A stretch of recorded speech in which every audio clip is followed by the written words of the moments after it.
Shalom siswa-siswi ibu sekaliannya. Senang rasanya kita berjumpa lagi dalam pelajaran pendidikan agama Kristen melalui video pembelajaran. Siswa-siswi ibu yang diberkati Tuhan, kita akan melaksanakan kegiatan belajar mengajar kita. Namun sebelum kita memulai kegiatan belajar kita, mari persiapkan diri kamu, kita bersatu di dalam doa. Terima kasih Tuhan Yesus buat hari ini karena Engkau kembali pertemukan kami untuk mengikuti kegiatan belajar melalui video pembelajaran. Kami akan mulai belajar kami Tuhan Yesus, berikan kami hikmat dan kepintaran untuk mengikuti kegiatan belajar hari ini. Dalam nama Tuhan Yesus Kristus kami berdoa dan kami mengucap syukur. Amin.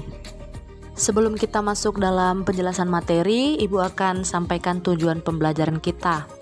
Yang pertama, agar siswa dapat mensyukuri hidup sebagai orang beriman sesuai dengan teladan Yesus. Yang kedua, agar siswa dapat menunjukkan sikap hidup sebagai orang beriman sesuai dengan teladan Yesus. Dan yang ketiga, agar siswa dapat memahami makna hidup beriman sesuai dengan teladan Yesus. Nah, jadi judul materi kita ini adalah materi lanjutan dari pertemuan sebelumnya, yaitu tentang Yesus teladanku. Apakah kalian tahu apa yang dimaksud dengan teladan? Menurut Kamus Besar Bahasa Indonesia, teladan adalah sesuatu yang patut ditiru atau baik untuk dicontoh, baik itu dari segi perbuatan, kelakuan, sifat, dan sebagainya. Nah, pada pelajaran ini kita akan mempelajari bagaimana cara hidup Yesus sehari-hari dan bagaimana Yesus bisa menjadi teladan bagi kita semua, khususnya bagi kita atau bagi kalian di masa remaja ini.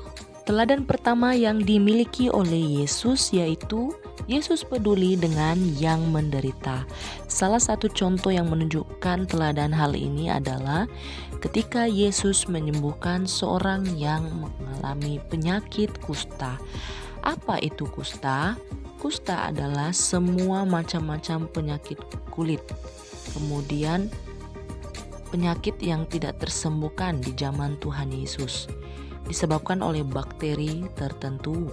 Dan gejalanya yang pertama granuloma, kelainan pada kulit, kedua hilangnya saraf sakit sehingga tidak mampu merasakan sakit meskipun ada luka yang menyebabkan infeksi. Kusta ini mudah berjangkit atau gampang menular. Dan ibu rasa tentang seorang yang penyakit kusta ini kalian sudah sangat paham, karena ini juga salah satu tugas yang ibu berikan kepada kamu dalam pertemuan yang sebelumnya. Nah, selanjutnya teladan yang kedua yang dimiliki oleh Yesus adalah Yesus dekat dengan mereka yang dilecehkan. Nah, ini bagaimana kisah tentang Yesus sedang bercakap-cakap dengan perempuan Samaria. Perempuan tersebut ternyata memiliki sisi kehidupan yang kelam. Dan sikap Yesus yang tidak menghakimi dan tetap membuka diri kepada perempuan yang tak dikenal ini menyebabkan perempuan itu bersuka cita. Bahkan ia menjadi salah satu penginjil yang pertama yang mengajak sanak keluarga dan teman-temannya untuk menemui Yesus.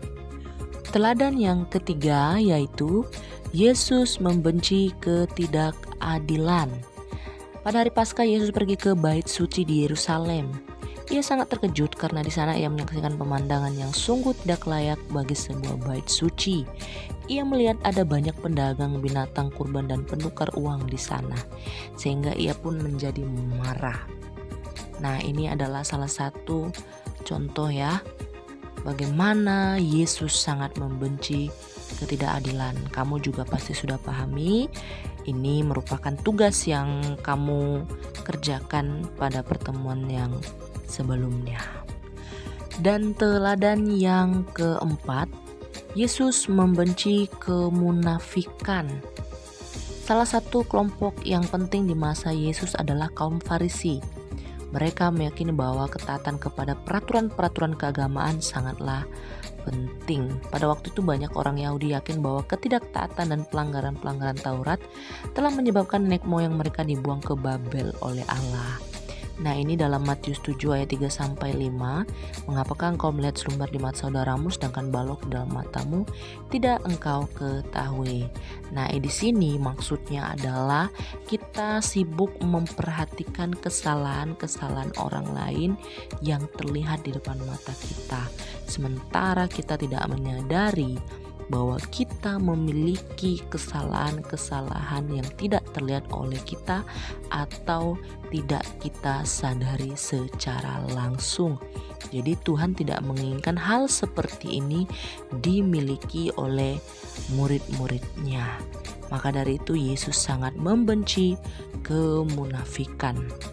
Dan teladan yang terakhir atau yang kelima yang dimiliki oleh Yesus, Yesus itu suka sekali berdoa kepada Bapanya. Di sini kamu bisa lihat dalam Lukas 22 ayat 39 sampai 43.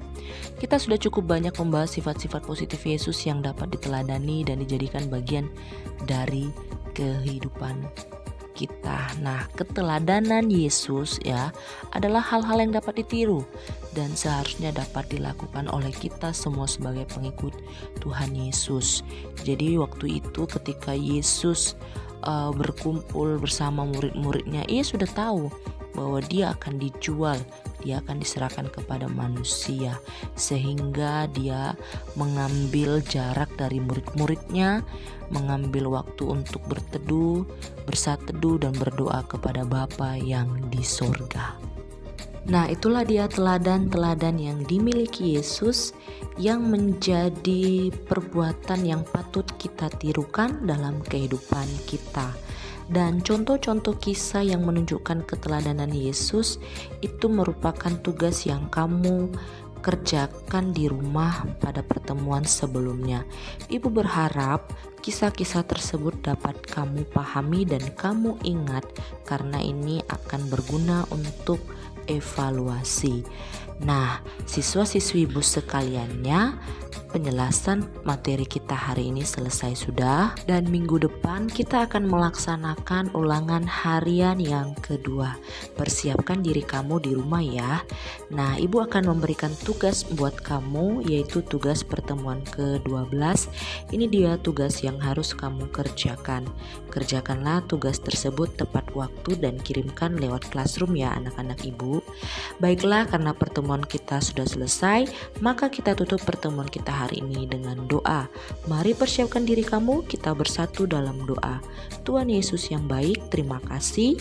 Kegiatan belajar kami hari ini sudah selesai. Berkati agar senantiasa pelajaran ini boleh bermanfaat bagi kami. Dalam nama Tuhan Yesus Kristus kami berdoa dan mengucap syukur. Amin. Nah, siswa-siswi Ibu sekaliannya, sampai jumpa di pertemuan selanjutnya.